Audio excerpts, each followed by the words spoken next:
he still does a lot of things. I mean, I want to tell you, whether you agree or disagree, there are plays that he makes sometimes. I'm like, man, that is hot. That is a really good play. And so it may not be as consistent as we like in the media. I can't believe I'm calling myself media, but there may be some of that, right?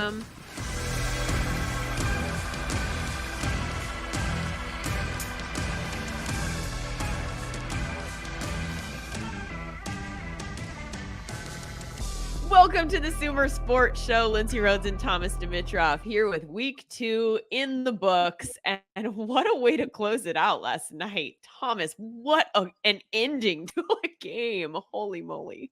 We are like Sumer sporting leading into this, right? Whatever that means.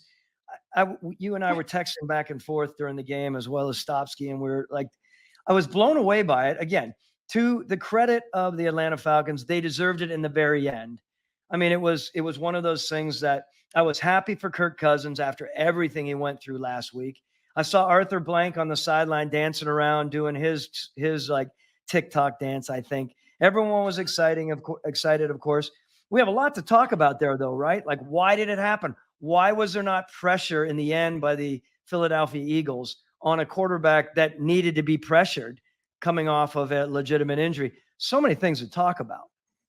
So many. I mean, Kirk. So let's start there. Since you already brought up Kirk Cousins coming off the injury, and he still doesn't look like himself. And he showed down the stretch that last drive, like he's a professional quarterback, and he can get some things done. He can move you downfield. Throughout the whole game, he certainly looked like, I don't know if I want to say shell of himself, but he's not himself yet, right? Like they incorporated more play action. That was the big story off of week 1, no play action. And that's his thing. Every time Joe Buck name checked play action on the play, I think most of America probably perked up in a way that they hadn't before because we were all looking for it. But what do you see with him? Look, what I see is a little bit of, a tentative. However, I thought that he took it to another level. He really wanted to show himself and everyone else that he could move around a little bit more, ad lib and adjust like the good quarterbacks do. And again, I could go back to talking about, potentially about what was going on with the defensive scheme with Philly and allowing some of these gaps to open up, especially down the stretch, right underneath, being able to drop the balls in. But in the end, Kirk Cousins was throwing some darts down the stretch. He wasn't flailing them at all. So that was very good. I do want to say as well, what created a very good element for him with very little pressure from Philly. They didn't have much pressure either, they being the Falcons rushing the passer. Both teams had, and I believe, 2 of the best running backs in the league. They were rocking it. I loved watching them both run the ball to set up the pass game, and I think that's what they did. And I think Bijan Robinson, Algiers, when he had to do his thing, and everyone can throw darts at Algiers saying he's no Bijan. But when it's time for him to run, he runs the rock with alacrity, and he runs. He just gets after it. So everything was interesting to watch those runners, but to imagine that Saquon Barkley was kicking butt all the way up to the drop ball, unbelievable, right? So let's just bring this back. In the end, the runners were vital to this game. And I was just amazed at how the team could function that way all the way through to going down the stretch with Kirk. The number of texts that went back and forth between you and I where you were talking about Barkley definitely caught my attention, because I think that Barkley is one of those guys that was a big discussion point over the offseason. And this also checks the whole running backs don't matter, don't pay running backs conversation. How valuable do you think Saquon Barkley is to this Eagles team? How much did they need what he brought to the table last night over replacement, right? Like, so Saquon Barkley and his specific skill set, not just a running back, but if you put a mid running back in there, as opposed to him, how much value does he bring over that person to this particular roster? I think it was an incredible pickup by Howie Roseman. And I know, much to the chagrin of, Mr. Mara, and the Giants. It's tough to watch that because it's going to be an amazing tee off when they're both playing each other, of course. Watching Saquon Barkley, watching his vision, watching his power. There were a couple plays there where he was not being denied, right? He wasn't being denied his first down, part of me even thought that last little segment of plays to that, drop it out to him and catch the ball and get the first down and finish the game. There's a part of me that wanted to say, why don't we just run the damn ball? This dude is not being denied. He can run over people and he will. Great vision, great power, great explosiveness, strength. He's doing it with, again, this drive that he belongs there to make the winning play. And I loved it. So the fact that he dropped it, another thing, but I kind of wanted him to be running the rock all the way down, just keep churning the minutes away, right? So if they didn't have him, I think it puts that much more pressure, of course, on a quarterback who yesterday, when we can talk a little bit about Hurts and where he was, there was an element to him that I was watching closely, and I'm thinking, all right, where is he in his development? It's fun to watch him run again. Don't get me wrong. Once again, here are the Atlanta Falcons facing another team with a quarterback that can tote the rock, right? That's a big deal. Although there were times when I felt he was back there a little bit slow paced as far as getting rid of the ball. I wanted to see him zip it. Then he got into his groove. But at first, I felt there was I don't even know if it was hesitation. But knowing that he has his health back and that he can run as he can is very important. And when he's doing that and he's operating the right way and with Saquon down the stretch, I think you're going to have a hell of an offense. They just need to get into a groove. They need their big-time receiver back. One of the things I was going to say is, look, Covey, you watch what he did. I mean, he made some legitimate plays for them, right? So I just think they need all their pieces in place. And again, that should have been their game. We know that, but it wasn't for some reason. I want to go back to Barkley for just a second. And so obviously he looks very good here on the Philadelphia Eagles roster. And with the pieces around him, he has the ability to look good. I wonder, because you brought up the Giants, and I know that Giants fans are going to watch what Barkley's doing, and they're going to have watched Hard Knocks in the offseason, and they're going to say like that this makes the Giants look bad. I still maintain that he probably wouldn't be doing this if he was with the Giants, and therefore they need to take that money and spend it elsewhere. I could understand somebody watching a game and not understanding that point of view. Do you think, first, this is a twofold question, that what we're seeing from Barkley is what we would see from him if he were on that Giants roster and team built the way that it is? And secondarily, then, that this is evidence that they made a mistake letting him go? Or do you think that the two situations are so different, which I guess is where I'm coming down on it? I think Saquon Barkley, whether he were to be at the Giants or now at Philly, he would still be producing, and he would be such an important part of that offense, helping the quarterback be better and the offense be better. No question about it. Would he do it to the level that I think he can do it in Philly? I don't believe so, because of what you're talking about. Supporting cast, an O-line that plays the way they do, an offensive line coach who is one of the very best in the league, which don't ever underestimate the importance of a proper, legitimate, big-time O-line coach. It's so important. We can go into that another time, of course.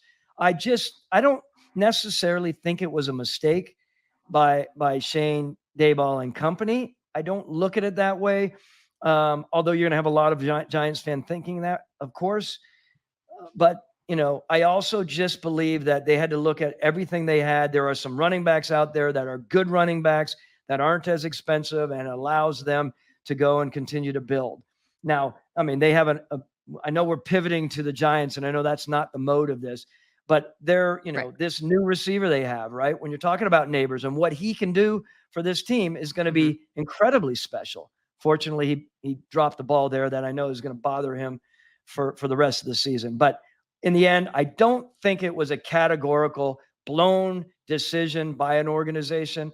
I just think there were a lot of levels to it. The problem was it was on Hard Knocks, and John Mara had his head in his hands, and he was expressing he was not going to sleep, et cetera, et cetera. That gets out into the media and the fan base, right? You know it. From a media person, what are you saying that way? Are you jumping on that? Are you glomming onto those comments and saying, wow, this is a mistake?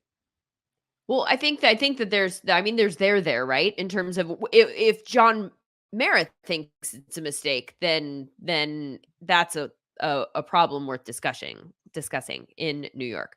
I would hope that somebody there could explain to him why while Saquon Barkley is incredibly talented and super valuable, what the thought process was as to why that wasn't where they should be allocating their money as they tried to effectively rebuild their roster. And so my concern is that it didn't seem like everyone in the building was fully on board with that thought. Like the conversations that we heard them having on Hard Knocks were like, well, what will our identity be? Things like that. It wasn't specifically rooted in some of these advanced metrics that would go into a decision like getting rid of a running back of Saquon Barkley's caliber. And so I don't necessarily know that it was framed properly for the owner if they were going to make this decision. And that, I think, creates a problem for them a little bit further down the line, because you need him to be on board. You need him to understand why. Like, it's not, yes, we still think he's amazing and he'll continue to be amazing, but here's why that's not right for us. And I didn't hear that on Hard Knocks. Well, which is a lead in very quickly before we exit this running back situation between the Falcons and the Eagles. And what I truly believe, you run that stud as much as you can. And that doesn't sound like the words you'd be getting from a former GM. You don't want to beat your running back up. We know that the running back careers are a little less than others. We can get into the numbers, of course. I think number 7, Bijan Robinson, is such a special tool. We all know that. I would get him the ball in the clutch situations, even if he gets stuck by Gardner Johnson. He came in and smoked Bijan. I mean, that's rare for a defensive back to come up in there and just jar him at the line. But you give him the ball the next play and you let him run him over the next play or catch a ball. I'm just a huge believer in what they have in that running back, but I don't think that organization needs to worry about tiring out the young man. He's a young guy. He's strong. He is a legit stud in that position, and he's so important. And I just think that's the guy that's going to carry him a long way this year. So both of those teams on Monday Night Football pick up.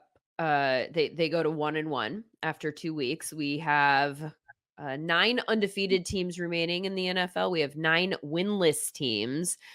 Some of those undefeated teams are ones that I want to talk about in relative detail today, because I think some of them are kind of surprising in the sense that, like, they weren't the names at the beginning of the year, in the preseason that we were identifying as teams that we needed to keep an eye on moving forward. And so I want to get into why they've been able to have some success. And of course, the Saints are top of that list, having outscored their opponents by 62 points so far this season. That is by far and away the largest net points of the season. Chargers are second best at plus 35. So, I mean, the Saints have just been dominant, and we'll get into the reasons why that might have more legs than some people are thinking. First, though, I want to start with the winless teams, and 2 in particular. One that just made a major move yesterday as a result of the way that they've started the season, and that is the Carolina Panthers sending Bryce Young to the bench. Andy Dalton will take over as starter. I can't imagine that this was a difficult decision in that front office. It's one that, I mean, I said after week 1, I thought the front office was probably convening, in their own little circle and saying, like, oh shit, like, what are we going to do? Let's come up with a plan, an action plan for the offseason. I didn't think that that was going to actually affect what happened right now. And they clearly decided they needed to make a move right now. What is your reaction to just, first of all, not just why they made the move or anything like that, but the fact that they made it at all? That they made it at all Yeah. is again, a massively big decision by an organization that's been reeling a little bit, unfortunately for them, right? I mean, and yet this, again, as I said before, this is David Tepper's train set, right? Ultimately, they need to make a decision if they want to win games. And what I'll come back to this, and I hope we revisit this as we're talking more and more about it. I step back, and it just completely reeks of an organization that has a lot of money, obviously the backer being, of course, David Tepper, who has a lot of pride. It is a smart group. I'm talking about from all of their people, from general managers to Brant Tillis, who's a very smart football man, as he's been in that role fairly quick. They're not just randomly making decisions. This decision was talked about from the owner from the head coach to the people around to the general managers to player personnel people. They dug into this. In the end, when I say it reeks of some instability here, right? It reeks of not the organization being lame in any way. I'm not saying that. I'm saying the instability. How many coordinators over the last 3 to 5 years? How many head coaches? And you bring in a young guy like this, I don't care who they are and how strong they are, Lindsay. It's imperative that that young quarterback feels stability in the organization, right? And feels like they're behind me. I'm going to learn and grow. I'm going to have my ups and downs. We're not going to panic. I don't even think this is necessarily a panic right now. It may be let's bring in Andy Dalton to settle and get some semblance of continuity, some semblance of consistency, and then bring our guy back in. Because right now he's affected, right? At least our opinions and how we perceive a young quarterback. He's all over the place, and his confidence is all jacked up at so many levels. So let's step back. Let's get someone in there who is a consummate pro. He's not your starting quarterback to go with, but he's a guy who can win games and help bring the team along. He's a smart guy. He knows how to set things up. Let's get Bryce Young back to an order here so that he understands. Remember, also, this is imperative that we understand this. That offensive line, they've had 11. I reached out. They have 11 guards having played in there. You get a young quarterback who is, call it the way it is, he's 5'10", and you don't have sound, stout, consistent inside prevention of pressure in the guard positions. 11 over, I think it's the last 2 years. That doesn't bode well for a young quarterback. That's only one part of what I'm saying is there's some instability there that they need to step back and get things in line here. Don't panic. They have a new head coach in there. There are massive expectations coming out of the gate. I'm sure he's feeling his own element of heat, which is surprising for a first-year coach. Or maybe, because one of the things that I factor into this is the fact that it is a new coach, it is a new front office. None of these people are the people that made this decision. So outside of Tepper having been involved, obviously, in the degree that he would have to have signed off on the number one pick, outside of Tepper, none of them are responsible for Bryce Young being their quarterback. I mean, and I don't mean that obviously they like him, they're taking responsibility, they want to guide him and mentor him, but they didn't make that call. So in that sense, maybe if they think like, I can't fix this right away on the field, like let's pull him off, let's get the confidence back, let's fix some things here, and then maybe we give him another shot. But as it is right now, like I'm kind of digging my own grave here because I can't show you what we can do. And so I wonder if that doesn't factor into part of this. Like if it had been the old regime still there, maybe they would have felt more like I have to make this work. And if I pulled this Band-Aid off now, then I'm kind of signing my own death warrant. Again, the changing guards, to your point, and to what I was alluding to, the changing guards at a lot of levels, the changing of systems. I've experienced this before when Mike Smith was on his hot seat and we were changing from defense and offense way back in 2014 or 14, I believe it was. And you're bringing in personnel that match a certain scheme on offense, right? That fit a certain approach to blocking, to the scheme. And then all of a sudden you're changing it. That's a big deal. And not only now you're talking about a young quarterback, again, who is 5'10". It's not like the guy's 6'6", and you're being able to manage through things. You have to be smart about how you're putting this offense together, which I'm not saying whether it wasn't a matter of smart or not. It's a matter of a changing of the guard, new systems, new coaches, new offensive line, new run game coordinating. That is a big, big deal to deal with and navigate as a quarterback. So it's going to affect his confidence. And then you have everyone out there in the world saying this is the worst team in the NFL. I mean, I hate to say this, poor kid, no one's feeling sorry for him. He has a lot of money coming his way. I get that. But for him to get back on the horse and to feel comfortable, let's pull it back a little bit. I am all for this move right now. I think they're thoughtful in using this approach. It's just how long, Lindsay, can you do it? What happens if Andy Dalton comes out and it's not good? Do you try to put him back in right Mhm. away or not? How is that going to affect Bryce Young's confidence? Let's talk a little bit about Do that. That is you not do easy. you Yeah, do you think, because I think I have an expectation here that the Panthers are gonna look a lot better. And I don't think that Andy Dalton is the guy that I would start my team with. That's not where I would ideally wanna go at quarterback, but I do think that he will bring a degree of professionalism in certain situations that, that will make up for the areas in which he's lacking. I anticipate that they're gonna get a lot better in a lot of different ways, and I don't think that they'll become like world beaters or anything like that, but I think it will raise the floor tremendously. And I think that says a lot about Bryce Young, which is not to say that, again, at this point in time, Andy Dalton long term over Bryce Young long term. But as it is right this second, Bryce looks like a shell of himself. Like he's failing to do things that we know he can do. We've seen him do them in college, like in his sleep, easy things. Like it's all falling apart, which to me is an indication of like the confidence is shattered. Everything is sped up. He feels out of sorts. I think the responsible thing to do in terms of his long-term career even is Mhm. to say, hit pause, no more of this. Just like we need to wash this out for just a And second. completely agree. We've seen him. We know what he can do. We know the traits that he possesses, and they're top-notch traits, short of, the height, which they knew that coming out the gate. Everyone knew that. The owner knew that. General manager, I mean, Scott Fitterer, when he was there and they were picking him, they knew what they were getting that way, right? He hasn't lost those traits. It's, in my mind, a very different situation, not to get into Deshaun Watson right now, though I still think Deshaun Watson is a good athlete and he still is possessive of good traits.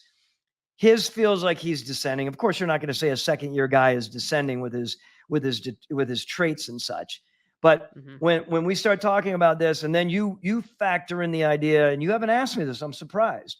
I mean, if your management right now, here I am putting you on the spot. Okay. I'm going to put you on the spot on a couple things. You ready for some rankings? Is he a top? Okay. Oh, Is he a yeah. top 25 to 32? And would Bryce? you? Yes. Yeah, no. Is there anyone that's not playing as well as him right now? That's one thing. And the Yeah. other thing is, would you, in your quiet circles, start talking about potentially seeking out a trade this early in the tenure?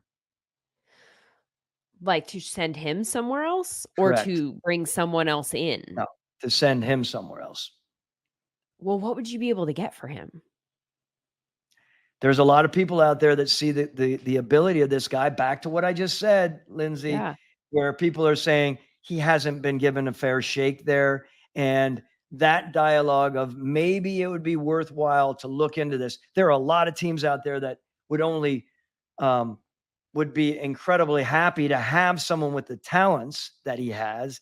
Could they make him, which is going to lead into our conversation another time, could Well, they make him that much better? And believe me, there are many offensive, quarterbacks and offensive coordinators and head coaches and GMs who would salivate to think about having this guy in their building to work with okay. him. That's an This is interesting thought. fascinating. This is fascinating. Let's flush that out because I think you're right. And on my brain hadn't gone there. I hadn't even thought about whether or not they would trade him away because they're so invested in him. So I think that they probably still think that there's something that they would like to salvage from him. Um, but let's entertain the thought of them trying to trade him away. What could you get in return? What do you think is a realistic comp for somebody that sees him and says, I don't need him right this second. This would be my long-term plan. So I'll develop him a la Jordan Love or something like that. And we'll put him in a better position once he actually does see the field. We'll get him right. I'm going to bet on those traits. What would the comp be for that situation? And can you think of any just like darts at a dartboard examples of teams? Not saying that they're going to go do this, but like what's the right situation for that? And I'm sorry for stirring this pot. I am only stirring this pot because I can't imagine that Carolina would do that. But if they're so dismayed by what they've done and they think there's no way out, it's just so deep. And this may not be a decision they make right now. They may have it on the table as let's keep an eye on this. And after the second quarter of the season, we will make a different decision because he still hasn't risen to the occasion. That's different. When I say organizations out there and all these top-notch team builders are saying, if I could have him and develop him. And believe me, there are many people that will be looking at the Carolina Panthers. I'm talking about the very, very smart coaches in this league, saying if we schemed him this way, we would do so much better than is being done with him right now. I'm sure there are many people thinking that. Everyone in this country, they were incredibly positive on this guy, besides the fact that he was 5'10". So I just want to make sure it's not lost. Whoever made the decision, and we haven't even put a pin in that, at Carolina, who ultimately made the decision? No, we are going with this incredibly talented 5'10" quarterback. It is what it is, and it's always been that way. He's been dealing with this all his life, right? Kind of proving that his ability is much more than people have thought it was. So that's all I'm trying to say. Like, what would it be, to your point? Is it a second round? Could you truly get a second round? Or could you truly get a first round pick for it?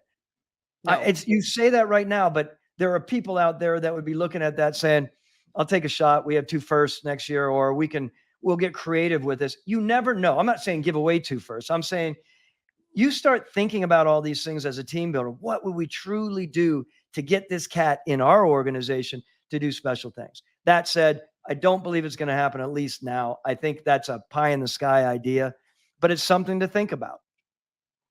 If you were in Carolina, would you feel that out? Like, would you be curious to at least, like, see, like, what would the market be like right now? I mean, or do you just wait and see if anybody calls you because that's not your priority at the moment, moving him? No, I would come back and take a deep look at our organization, back to stability, making sure that we have the right players in the right place to help, provide. Look, you can look at it from a height standpoint, just purely that. It's more than that, of course, right? You've brought that up a lot. So actually, Well, let me pause right yeah, there because I've yeah. wanted to ask you several times. You've brought up the height several times. Do you think that the height is playing into his struggles? Do you think that that's been a factor? There's no question in my mind that height plays into any struggles for a quarterback, sub 6 feet. You have to adapt. You have to be the athlete you are. You have to be the ad lib guy that you are. And he does so many of those things so well, and he has done them before. But we're now in the National Football League. And I am saying that because all I'm trying to say is, like we did with Matt Ryan, we eased him in. We had Michael Turner.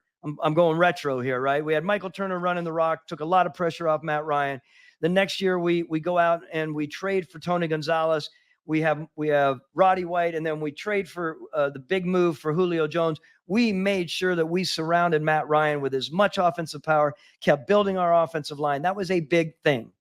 They have to continue to build around this guy if he's going to be as successful as he is. And I think stepping back respectfully towards the Carolina Panthers, who, again, I want to say there are some very smart people in that organization with some very good understanding. And this is not a pitch on data, but have a really good approach to understand that it's subjective, but there is also an objective element there that they have to be very mindful of as they build around this player and as they build their scheme around them.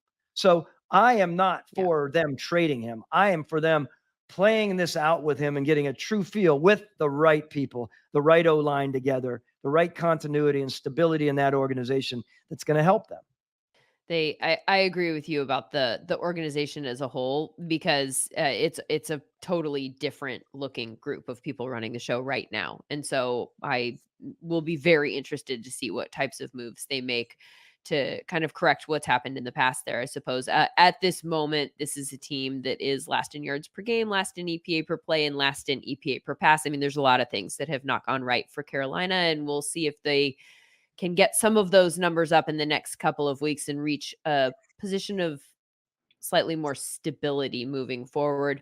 The another person and well, I guess it's an easy segue here in terms of, from one number 1 overall pick to the next number 1 overall pick. Caleb Williams has struggled, and he did so in prime time with everyone watching and in ways that were fairly obvious. Like, they would get the ball back and have a shot. And I'm a huge Caleb fan.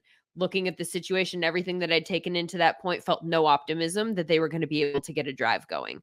There are some massive issues there with that offense, and the defense has looked good, but the offense has just been kind of a disaster. So let's break this down into two different things. One is the team and the environment, and one is Caleb himself and what he's bringing to the table that he can specifically control, right?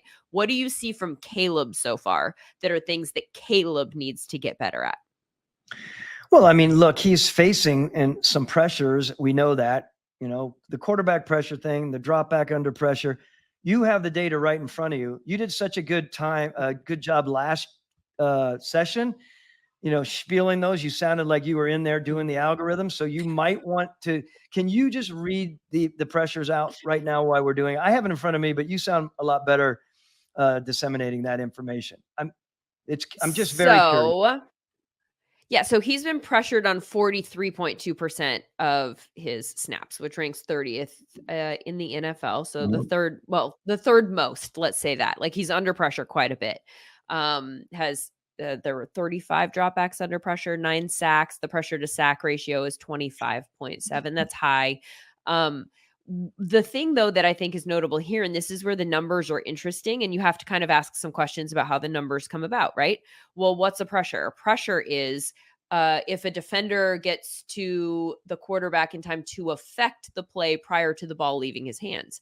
So then how much are the pressures on the offensive line and how much are the pressures on the quarterback who might be holding the ball too long, right? And we saw the second half of that game. Like the pressure came immediately in the second half. But statistically speaking, on the season, his time to pressure is 2.89 seconds.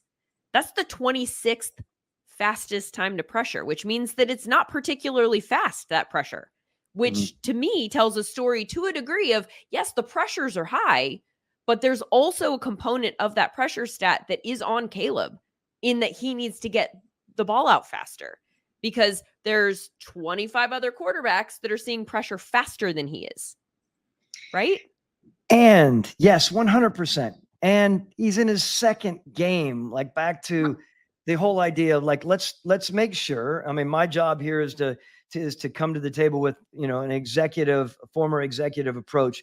What would I be doing? I would be anxious and agitated to date, 2 games in, if I were to be Ryan Poles, I get that. I mean, but I would keep it in perspective and say, okay, our offensive line have been giving up a lot of pressures. I think it's 9 sacks right now. There's obviously a little bit of an issue going on there. Why is it? Is he holding the ball on? Yes, he probably is. Does he need to get it out quicker? He did it. He got it out quicker, I believe, than the week before, if I'm not mistaken. I don't know if you mentioned that. Sorry if I missed that. His time to throw is not insanely high. So, yeah. Right. And I guess I start thinking about it. Then I think about the distribution. We've talked about that many times for a quarterback, right? Again, a second game rookie quarterback. I mean, my God, we've seen this over the many, many years of this league where we've had quarterbacks flail for years beyond. We're talking about a second game in here and high expectations, high stakes, right? We've talked about that. I mean, moving the ball to DJ Moore, moving the ball to Keenan Allen, Rome Odunze, Cole Kmet, 6 targets, but he's moving the ball around. We talked about that group being an incredibly talented offensive unit. They should be producing more. We get that. I just want to step back and say, yes, he still does a lot of things. I mean, I want to tell you, whether you agree or disagree, there are plays that he makes sometimes. I'm like, man, that is hot. That is a really good play. And so it may not be as consistent as we like in the media. I can't believe I'm calling myself media, but there may be some of that, right? But he's still performing at certain levels that you're like, there's the dude we signed as a top pick, and there's our expectations. To me, there's a difference when you watch him, right? Than obviously the player we just talked about. There's just a difference there. Yeah. And maybe that's not fair. It's only 2 games in to that point. No, I mean, it's obviously it's such a small sample size with Caleb, and everybody needs to slow their roll with regards to like going, oh, here we go again, or anything like that, right? And there are a lot of people who are like, well, they could have done this instead. They're still like debating what happened with CJ Stroud and the trade and whatever a few years ago. Like Caleb, I think is going to be fine, and we just need to hit pause here for a second. But until he does develop in the ways that a normal rookie quarterback needs to get some experience and kind of get the game to slow down a little bit. These are normal things that we've discussed about rookie quarterbacks that I think we stopped talking about. And I'm guilty of this too. I thought he was just going to jump on that field and he was going to look like Caleb Williams did at USC and Oklahoma. And I think that maybe CJ Stroud's early success maybe reframed this conversation in a way that is unfair to other rookie quarterbacks. And maybe he was just a unicorn the way he was able to hit the field and have success so early. But in the short term, let's assume that we're not freaking out about Caleb Williams and he's going to be fine. I do think it's fair to expect the team to maybe make some adjustments around him to set him up to succeed a little bit better. And I'm not 100% sure that that's something that the Bears, different offensive coordinator this year, but the Bears in general under Eberflus have done for the last few years, because it felt a little Justin Fields-y flashback. Like, ugh, what are we doing? Like, we're putting him in a bad spot. And I hate that more than anything. And so my answer for that, and I'd love to hear what you would do if you had to, go in and talk to the coaches, maybe make some friendly suggestions to them as their general manager. To me, all of the numbers and everything that we're seeing with our eyes in terms of pressure maybe leads to more of a quick game. Maybe we just get him some easy completions and get the ball out really fast, right? Like when he got the ball out on Sunday, in under 2.5 seconds, he was 15 of 18 for 95 yards and a positive 4.2 completion percentage over expectation. When he held on to the ball for more than 2.5 seconds, he was 8 of 19 for 79 yards, 2 interceptions, and a negative 11% completion percentage over expectation.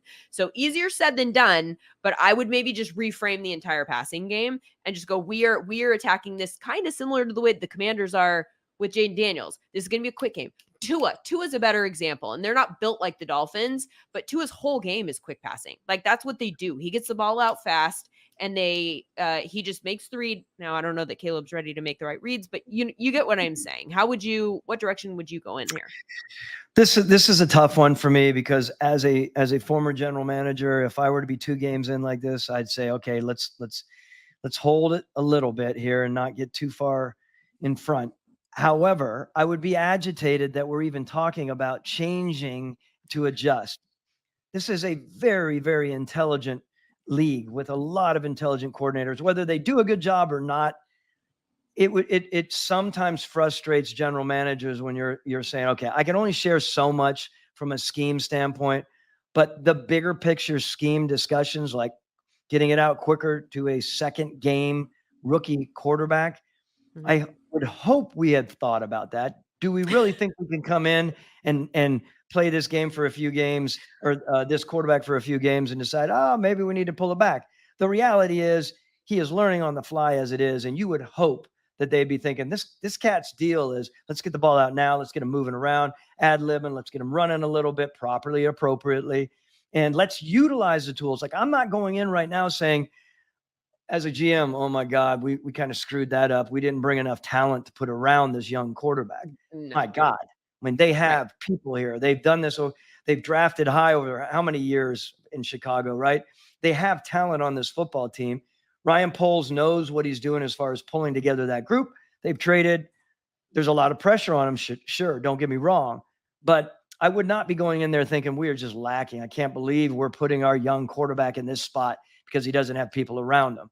I would just go back into saying, let's get the damn ball out of his hand now. Let's talk about 2.5s, whatever the number is to satisfy everyone. And where are we on the run game? I don't know if Stopsky can pull up their run game in the last 2 games. Who is producing properly? Are they producing well enough on the run game to take away the pressure?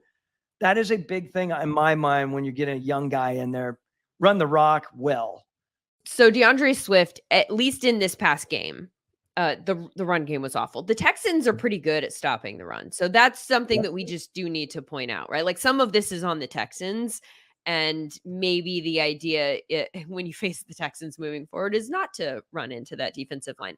But DeAndre Swift had 14 rush attempts for 18 yards. He had minus 44 rushing yards over expectation in this game. Like that is a mind-blowing stat to think that he lost 44 more yards or didn't produce, to that degree of what the expectation was for each situation. So I would say that is perhaps an area of the game that that needs to improve also? Well, again, we've talked about this many times on some of the quarterbacks, settling a quarterback down, taking the pressure off the quarterback with the right run game. Right run game meaning not only the player, but again the scheme. Right? We go all the way back to Kyle Shanahan's dad, Mike Shanahan, and how he made the most out of all these fifth and sixth round running backs because he put them in the right scheme and they could tote the rock as any strong running back would. We've seen that. So I just believe that's going to be an important part of taking some of the pressure off of him. He has legitimate talent. Expectations are going to be big there. We all know that. Not lost on me that some of the best quarterbacking that we saw over the weekend came from guys who were, like Bryce and Caleb, high draft picks and were moved on from by their original teams and are now having some success, which, by the way, is a topic that we're going to get into in detail on Thursday's edition of the SumerSports show, the concept of salvaged quarterbacks, because I think that that has been an interesting theme so far this year. But without getting into that concept too much, let's talk about the teams that have those quarterbacks and what we're seeing from them so far. We've got the Vikings with Sam Darnold, who are 2-0 and coming off a huge win over the Niners. We've got the Bucks, who are 2-0 coming off a road win in Detroit, and the Saints, who are 2-0 coming off a statement win over the Cowboys. And I want to start there because the Saints are such an interesting conversation to me in terms of roster building, because the pieces are the same for the most part, but the outcome with those pieces this year has been incredibly different. Clint Kubiak would be my choice for assistant coach of the year to this point in the season. Again, we're two games into the season, but what he's done with that offense in terms of the ways that he's changed how they're using them and having some success is just like, I think there are a lot of lessons to be learned here. Yeah, when I look at Kubiak, and here's a guy that spent a lot of time, obviously with his father, but also with the Shanahans, and knowing and learning a lot about pre-snap motion. We talk about that a lot, right? I step back and I look at what the Saints are doing right now. I love what they have on the offensive tool side, right? I love that Alvin Kamara. I'm a huge fan of his. Last year, one of my 2 years of ever playing fantasy football, and I didn't play this year, I picked Alvin Kamara as my back, and he's How kind have of we like not had this conversation, Thomas? How have we not had this why conversation? You we played have fantasy football and didn't tell me? we had this conversation because I know it's heresy in the football world that general managers would play. The only reason they play, I think, is because their kids are playing and they're trying to do it quietly at home. When you become a former general manager or an ex-GM, you can talk a little bit more about it. But the reality is, Alvin Kamara was my pick. It was, again, heresy that I picked, not only played, but I picked a New Orleans Saints as my first Saints. ever pick. It's a big deal. But anyway, I think Yeah. in today's world, a player like that, he is so versatile, right? He runs it well. He catches the ball, catches and runs. He's a tough ass as well. He runs hard. And I think how Kubiak is utilizing the talent there, with their receivers, they have some smoking fast people over the top. We used to do that. We used to think about that all the time. If you can get guys underneath, you get guys who can go, of course, deep. You can go into talking about that group. And you've mentioned it before. I mean, it's a very talented group. Mickey Loomis and company, along with Jeff Ireland, the way they're building that team right now, coming back with a head coach who probably came in. I mean, he came in on a hot seat. It's no longer hot right now. I mean, all eyes are looking there saying, yes, it's only 2 games in, same thing. But they love that they're bombs away there. They love that they're going for it. Letting them be who they can be is who I see the Saints being this year. They're not playing rigid right now. They're just going. I mean, for Carr to come in here and play the way he's been playing, moving the ball around as he has, letting it go where he has, I think it's a big deal for that division as well, right? There's 3 teams right now. I call it 2 teams. I'm not just saying all of a sudden the Falcons have arrived, but let's just say where the Saints are, where the Bucks are, and now, you're not cashing out on Atlanta because they had, 2 really bad games. So I love what they're doing there. I'd love you to comment more on, what you see on the Saints side, because it's impressive. I mean, it's fascinating to me because I talk a lot about ecosystems. I talk a lot about this with quarterbacks and being used properly and being put in positions to succeed. This is like case in point of, I think, taking big picture conversation and like really using very specific examples to further the point. The fact that they upped the use of motion to the degree that they have. I mean, 74% of plays, they had a 61.5% success rate on those plays. Play action, they've used play action on 59% of dropbacks. That's the most for Carr in 9 years. His under center rate, they brought him under center on Sunday. He had 75% of his snaps under center. That's the most that he's had in a game. Derek Carr since 2000. No, I'm sorry. That is the most that the NFL has seen a quarterback go under center in a game since 2021. And it was that Pats Bills game with the high winds when everything was weird and wonky. Like, so this is a really high percentage that they're doing that. And then another thing that they've done that I think is fascinating is how frequently they're putting two backs on the field, like going 21 or 20 or something like that. They've done that on 53% of their plays this season after only doing that on 34 plays total last year, according to Sumer. And they're having a lot of success with these two backs on the field, 57% success rate on those plays. Right. Like they're looking at the pieces that they have, and they're not just doing business as usual. They're getting really creative in ways that we're not seeing, and they're putting it all together. Like that's a lot of notable stuff happening in one offense, right? And it's working. 39 runs. I read a stat. There were 16 pass plays, like third fewest this past weekend. So I love that. It comes back to utilizing the running back, taking some pressure off of Carr as a quarterback who has skills. I can't remember how you have been categorically. Have you been a supporter of Carr? I have not categorically been a supporter. I think that he's the perfect example of somebody that needs to be in the right environment and otherwise probably doesn't have the makeup to elevate a roster. You know what I mean? But if you use him, if you make all the right coaching decisions and you have pieces around him who can do their jobs adequately, I think he can get it done. That's who I think he is. I understand that. And, he's a guy you do pull for, right? I mean, the family, you pull for him. He's had his ups and downs, of course. It's just fun to watch him and just seeing how excited he's been, watching him on the sideline after big plays. You're happy. And again, I know the Atlanta people are saying you're never to be happy about the New Orleans Saints, but the reality is Mickey Loomis is one of my closest confidants in the league. And most people would think that's heresy in of itself to say that you're bonded with the team builder, the main team builder of the Atlanta Falcons nemesis, the New Orleans Saints. We'll forgive you under the circumstances for in any way being nice about the Saints. Okay. I think that they're fascinating. Here's my question for them for you about them moving forward, because I think that some of these, the fact that they're not just, look, if the Saints had come out of the gate and they went 2-0 and they upset the Cowboys, but they were doing everything the same way that they had done it last year, there would be a big part of me that would say this is early season flukiness and it's probably going to go away. The fact that they are experiencing success in the way that they are makes me think that it might have legs and that maybe this is a team that we need to take more seriously because it doesn't feel fluky anymore. Do you agree with that assessment? I agree with that assessment. And I think, again, we have a lot of situation there in New Orleans where they've kind of had some ups and downs. And I think they gave it a lot of thought this offseason, as I understand from some of the people within the building, without getting too much depth. And they've given it a lot of thought and how they're going to approach it. And again, kudos to them that they're coming in with the approach they have. And I'm repeating myself, so I apologize. But it is exciting to see some other teams in that division. We used to say all the time, way back, like, why are we plagued with all the great quarterbacks in the NFL? Like, why did we have to have so many good quarterbacks in the division? And then there was an up and down. Dan Quinn and I get fired in 20, right? And we're like, well, look at the quarterback situation now. How did that happen?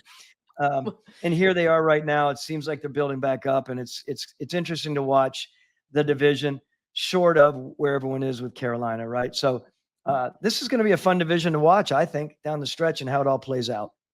I mean, staying in the division and going to Baker, right? To your point about like the quarterbacks on paper don't look that scary. But I mean, if you keep Carr in this situation and you can, the only thing that does concern me about the Saints before we pivot to the Bucs is the fact that it was the 16 pass attempts. I don't know if you're going to be able to limit the number of throws that you have in a game in the way that you want moving forward. You're going to find yourself in scripts where you just have to find ways to throw the ball. And that's, I think, where he has exhibited some concerns, like, whether or not he takes the sack or throws it away or, doesn't push the ball down the field, and he's not properly aggressive sometimes in the moment when you need him to be, and doesn't read the situation properly. I know Raiders fans, that was a big thing that they always got frustrated about. Like, no, not now. Like on third down, like I need you to try something, So it'll be interesting to see what he looks like if that situation and environment presents itself as the season moves forward. But to your point about the quarterbacks in the division, now you've got Baker. Baker looks, and you said something earlier about Bryce Young that made me think of Baker. Baker has had and has this year his 8th offensive coordinator in 7 years in the NFL. So what we talked about with regards to Bryce and all the turnover and that creating instability for a young quarterback, Baker had that. Maybe that's part of the reason that Baker is no longer in Cleveland or Carolina or Los Angeles. He's been on so many teams, but maybe he's figured out after so many years in the league, a way to work around that instability. And he's more confident in who he is and the things that he can do well. And so he can metabolize that type of a situation better. Can I just add the juxtaposition between Baker Mayfield and Bryce Young personality wise, right?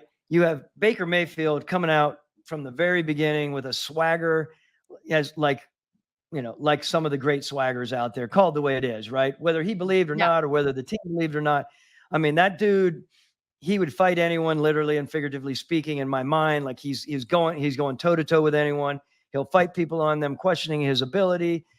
So I don't think in any way the 7, I think you said 7 different coordinators or 7 different systems. 8 in 7 years. Yeah, in 7 years. I don't think that he was affected anywhere near what a guy like Bryce Young, given his personality, would be, right? I don't know if that's not rocket science, but it is one of those things. This guy's got a different, mental makeup and resiliency makeup. I'm not saying that we know yet, what Bryce Young's mental makeup resiliency is, but I am a believer in, if you have to come into this league and you get your ass knocked around more and more, and like they both have already, it's going to take that resilient, sort of passionate resiliency guy to pull himself out of it and say, nah, fuck all this. I am much better than I am, and I don't have the opportunity to be there. I'm going to make the most of it. I'm going to tuck the ball and run when I need to.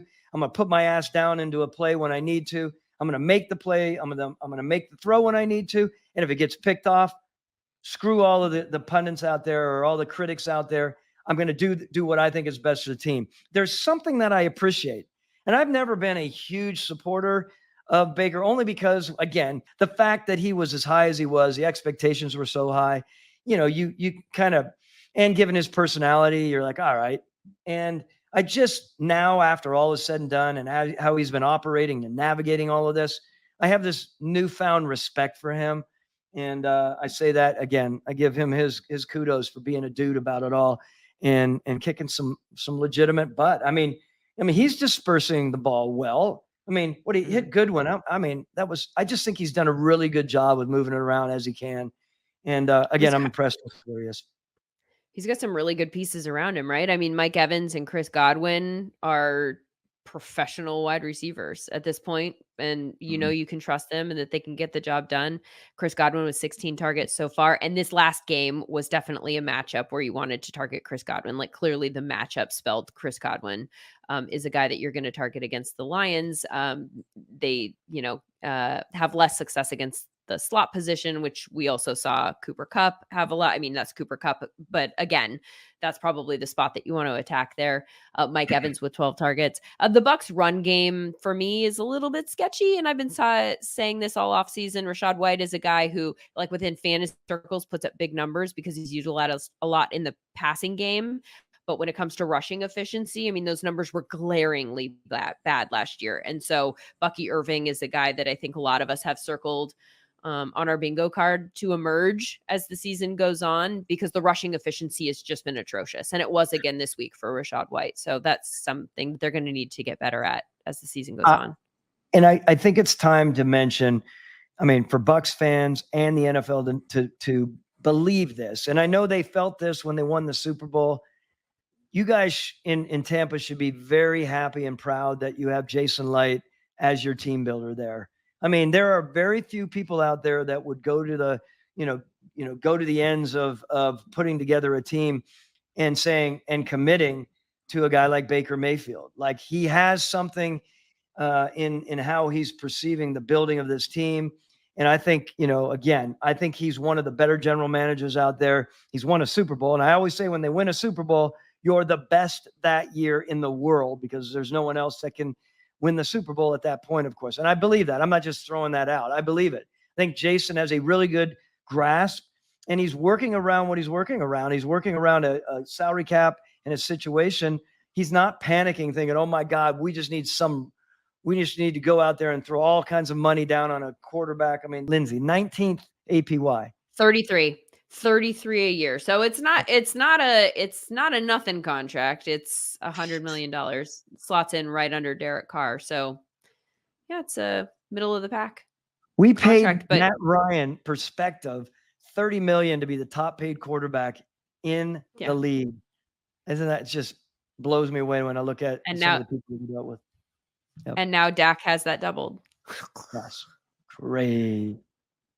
Sam Darnold also in that range of pay. He's pulling. No, he's not. He is in that range from a ranking standpoint. But wow, it's a lot lower. Look at this. So you've got Baker Mayfield, who is 19th in APY at 33, and then you have Geno Smith at 25. Then it drops to Gardner at 12, and then Sam Darnold at 10.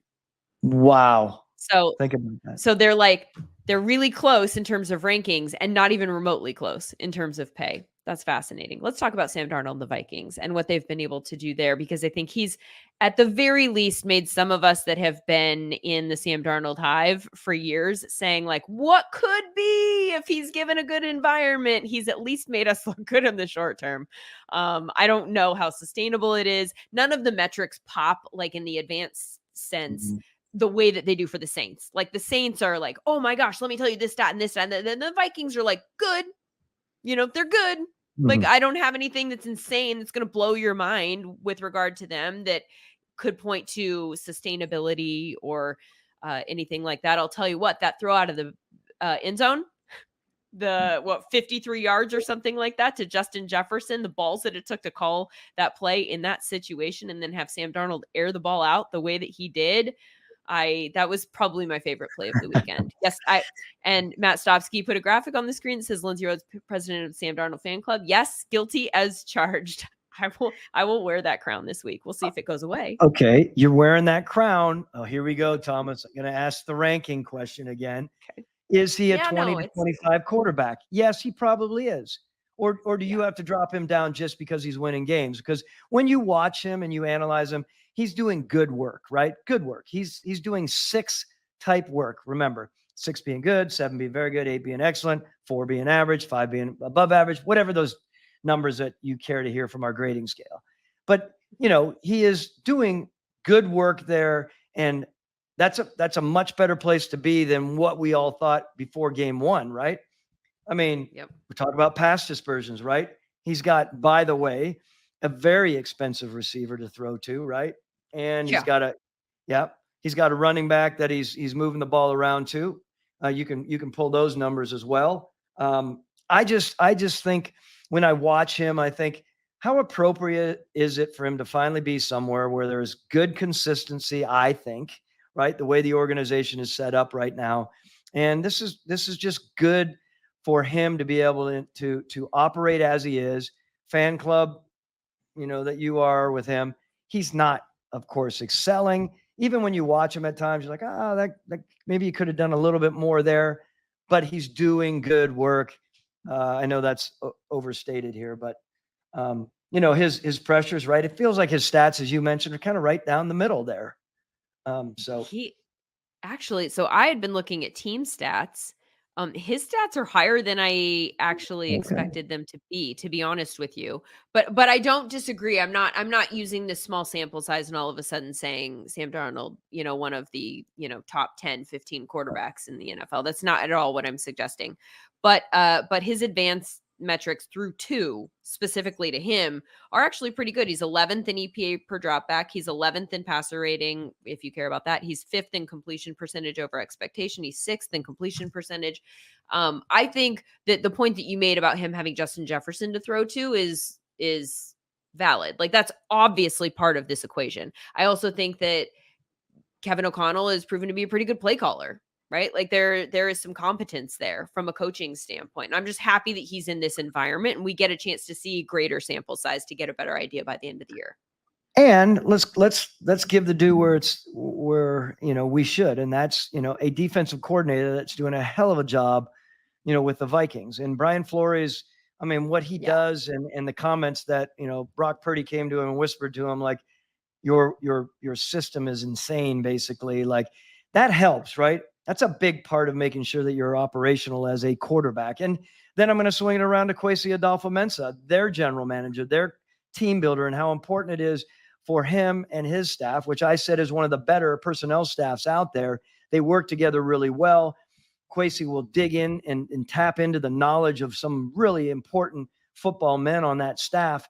And imagine if Kwesi came in this year and they draft a quarterback and he gets injured, as he did, right? And there are some people that question why draft a guy from Michigan that they didn't necessarily think was as good as he was. And then, Sam Darnold comes in and he